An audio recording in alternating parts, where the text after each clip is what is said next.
Halo semuanya, kembali lagi bersama saya di channel Imanime Celebes, sebuah channel yang akan membahas tentang semua hal unik yang ada di Sulawesi Selatan dan masih banyak lagi. Di video kali ini, kita mau membahas tentang sosok yang lumayan dikenal di Sulawesi Selatan. Sosok kontroversial yang dulunya menjadi momok bagi kesatuan Republik Indonesia. Dialah Kahar Muzakar. Siapa Kahar Muzakar ini? Bagaimana kesehariannya? Mengapa dia melakukan pemberontakan? Apa alasannya?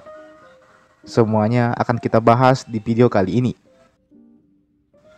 Tapi sebelumnya, saya mau mengajak teman-teman semua buat yang belum subscribe supaya bisa terlebih dahulu tekan tombol subscribe-nya, supaya channel ini bisa terus berkembang dan memberikan informasi, hiburan, serta wawasan kepada kita semua. Oke? Kalau sudah, langsung saja. Mari kita memasuki pembahasan. Kahar Muzakar. Dia adalah seorang pejuang kemerdekaan dari Tanah Luwu. Kahar Muzakar lahir pada tanggal 24 Maret 1921 di wilayah Kecamatan Pondrang. Dia adalah anak dari seorang pedagang kaya yang cukup terpandang bernama Malindrang, sedangkan ibunya bernama Kaesang. Sejak dulu, keluarga Kahar ini memang disegani di masyarakat.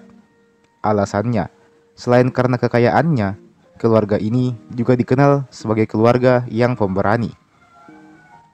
Abdul Kahar Muzakar sejak kecil mendapat julukan Ladomeng. Julukan ini disematkan padanya karena dulu dia sangat suka bermain kartu domino alias gaple. Dari segi pendidikan, dapat dikatakan bahwa Kahar Muzakar ini adalah orang yang terdidik. Kahar Muzakar menyelesaikan pendidikan sekolah rakyatnya dan kemudian melanjutkan pendidikannya ke Solo dan masuk ke sekolah Mu'alimin milik Muhammadiyah. Sayang, masa studinya ini hanya berlangsung selama 3 tahun. Kahar terpikat dengan seorang wanita asal Solo. Dia pun langsung menikahinya dan mengajak wanita itu pulang bersamanya kembali ke Luwu. Kala itu, keluarganya gempar melihat Kahar membawa istri yang merupakan orang Jawa. Kahar Muzakar hidup di masa pendudukan Jepang.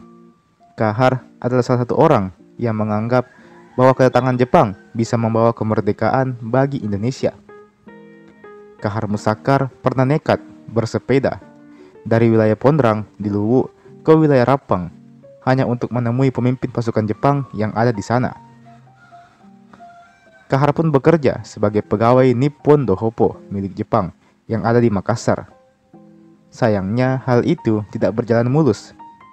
Di tengah pekerjaannya itu, Kahar mendapat tuduhan dari keluarganya.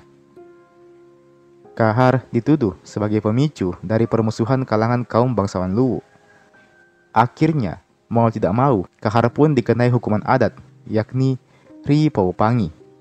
Sebuah hukuman yang menjadikan dirinya diusir dari tanah kelahirannya sendiri.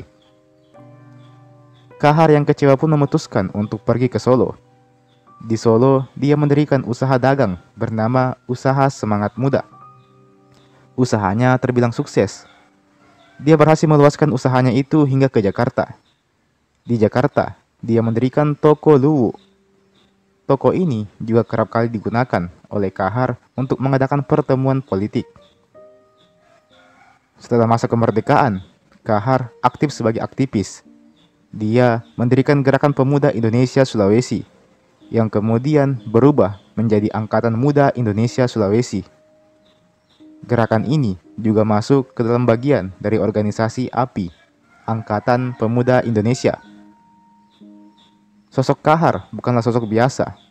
Namanya cukup tersohor kala menghadiri rapat besar IKADA. Kahar membela Soekarno dan Hatta dari kepungan tentara Jepang hanya dengan bermodal sebilah golok.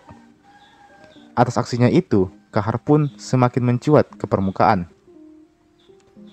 Sayangnya, organisasi APIS ini meleburkan diri ke dalam Organisasi Kebaktian Rakyat Indonesia atau KRIS.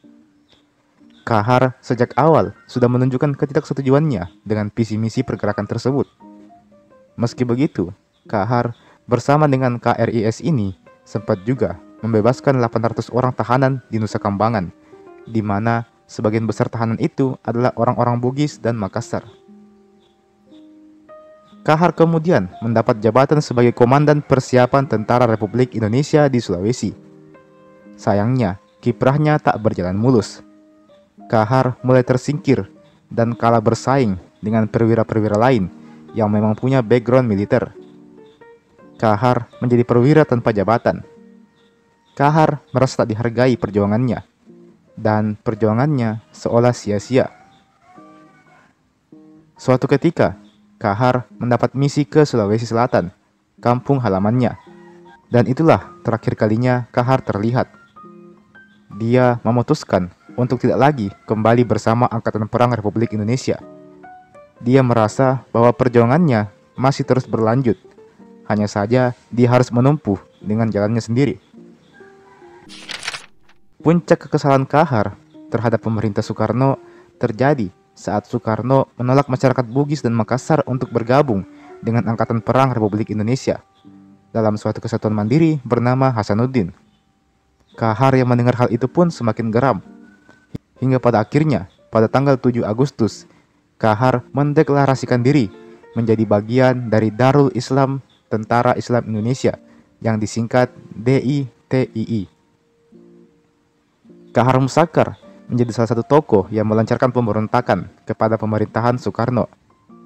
Tahun 1950 hingga 1952, Kahar Musakkar melakukan pemberontakan bersama dengan 15.000 orang pasukannya.